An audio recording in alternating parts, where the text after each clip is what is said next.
ചില സ്നേഹബന്ധങ്ങൾ അങ്ങനെയാണ്. അളിയനെന്നോ അനിയനെന്നോ വിളിപ്പേരിൽ ഒതുക്കാവുന്നതായിരിക്കില്ല. അങ്ങനെ ഒരു സ്നേഹബന്ധത്തിൻ്റെ പുറത്താണ് ഞങ്ങൾ ഒത്തിരി നാളായുള്ള ആഗ്രഹം സുമേഷ് ബ്രോയോട് പറഞ്ഞത്.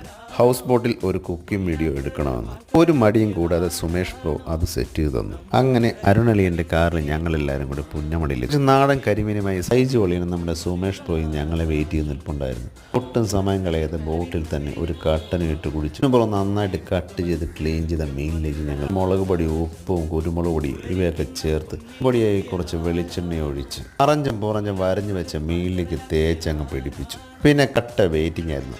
ആ സമയം നമ്മുടെ കുട്ടിപ്പട്ടളങ്ങെല്ലാം കൂടി ഹൗസ് ബോട്ട് താക്കുന്ന കാഴ്ച കാണാൻ തന്നെ ഉണ്ടായിരുന്നു.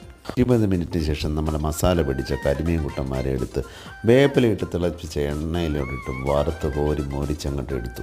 പിന്നെ ഒരു ഇലയെടുത്ത് അതിലേക്കങ്ങ് തട്ടി.